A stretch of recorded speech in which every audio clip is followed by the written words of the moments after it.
Everyone, Ram Ram ji. Good morning आप सबको। मेरी सुबह हो चुकी है 5:30 पे। सबसे पहले मैं अपना मुंह साफ करती हूँ, ब्रश करती हूँ। देन इसके बाद में मैं पहुँच जाती हूँ अपने किचन में, जहाँ गर्म करती हूँ मैं एक गिलास पानी। गरम गरम पानी पीने से बहुत ही अच्छा होता है मॉर्निंग में। देन इसके बाद मैं स्टार्ट कर बाई साइड में अपनी सब्जी काट पीट के रख दी थी। अब मैंने इसे गर्म पानी में बॉईल कर लूँगी। गोभी के अंदर जो भी छोटे मोटे कीड़े होते हैं ना, वो सब गर्म पानी में अच्छे से साफ़ हो जाते हैं, ऐसे कहते हैं। वैसे था कुछ नहीं, मैंने पहले ही चेक कर लिया था। एंड गर्म करने के बाद में मैं ठंडा करने के लिए डाल देती हूँ। सब्जियों को मैं पानी निकाल देती हूँ। देन इसके बाद मैं आटा गूँथना स्टार्ट कर देती हूँ। इस सबसे पहले मैं आटा गूँथूँगी पराठों के लिए। आज नाश्ते में बच्चों को पराठे खिलाऊंगी, वो भी मेथी के। इसमें मैंने डाला है अजवाइन, नमक और लाल मिर्च, हींग और थोड़ा सा लहसुन घिस के डाला है, ताकि इसमें थोड़ा सा एक अच्छा सा टेस्ट बन जाता है पराठों में। और पतले पतले एकदम कड़क कड़क पराठे सेकूंगी और टमाटर की चटनी के साथ बच्चों को दूंगी, जो कि खाने में बहुत ज़्यादा टेस्टी और यम्मी लगते हैं। देन इसके बाद में मैंने भिगोया है प्लेन आटा, जो कि मैं बच्चों के लंच के लिए और मन्नू के लंच के लिए, दोनों के लिए मैं बनाऊंगी प्लेन रोटियां। देन मैंने सब्जी बनाई है फ्राई करके, जो कि बहुत ज़्यादा टेस्टी और यम्मी बनती है। देन मैं इतना मेरी सब्जी फ्राई होगी तो मैं ये सिंपल आटा भी भिगो के रख दूंगी, और मुझे खाना बनाने में बहुत ज़्यादा आसानी हो जाती है।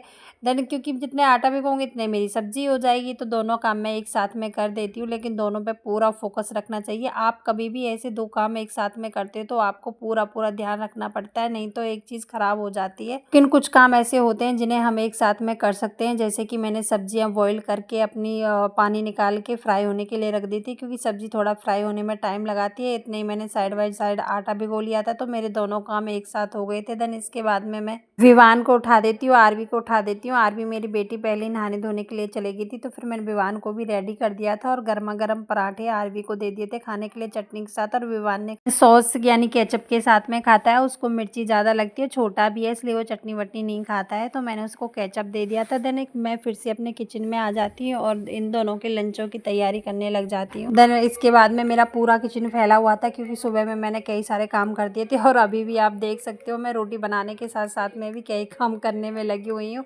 जैसे ही मैंने तेल का डब्बा ऊपर रखा, थोड़ा सा तेल छलक गया था क्योंकि ढक्कन ढीला था। लेकिन मैं फटाक के सुबह इतना जल्दी काम, मतलब कि आपको क्या ही बताऊं भाई, सुबह सुबह तो मैं एकदम से क्या ही बन जाती हूँ, मशीन बन जाती हूँ एकदम से, ये करो वो करो। तो मैं सबसे पहले इन दोनों बच्चे की सब्जी वब्जी तो मैंने बना दी थी, थोड़े खीरे काट के रख दिए थे बच्चों के लिए, और थोड़ा मीठा भी रख दिया था, इन दोनों को बहुत ज़्यादा पसंद है, रखा भी था। तो मैंने कहा लो भैया आप पेट भर के अच्छे से लंच खा के आओ। जब ये पूरा लंच फिनिश करके आते तो मुझे बहुत ज़्यादा खुशी होती है कि मेरे बच्चों ने खाना फिनिश किया। इसके बाद में मैं इनकी रोटियां बन गई थी और मैंने पैक इन दोनों के टिफ़िन में डाल दी थी, और अपनी मैं पूरी किचन को साफ़ सफाई करने में लग गई थी, क्योंकि पूरी फैली हुई थी। तो मैंने सोचा क्यों नहीं मैं इन दोनों के लिए पहले रोटियां बना देती हूँ, और फिर टिफ़िन पैक हो जाएंगे तो मैं किचन को फटाक से साफ़ कर दूँगी।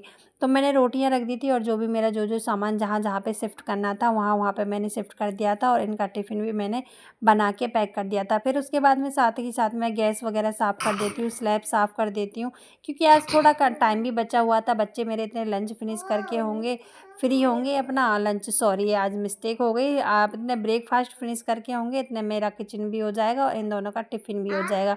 फिर मेरे बर्तन बचते तो मैं बच्चों को स्कूल भेजने के बाद में अपना बाकी जो मेरा काम बचा होता है वो मैं कर लेती हूँ।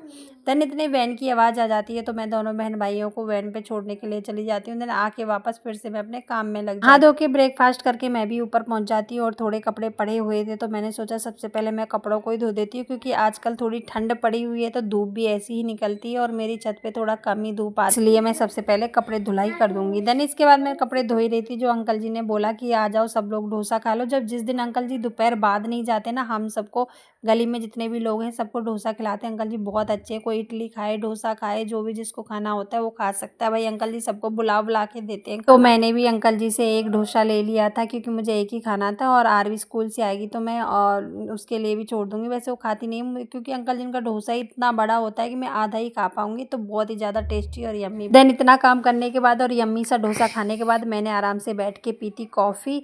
आज का दिन मेरा ये था। आपका कैसा गया प्लीज़ मुझे कमेंट करके ज़रूर बताना, और मेरे चैनल को लाइक शेयर सब्सक्राइब ज़रूर करना। प्लीज़ मुझे सपोर्ट करना। मिलते हैं नेक्स्ट ब्लॉग में।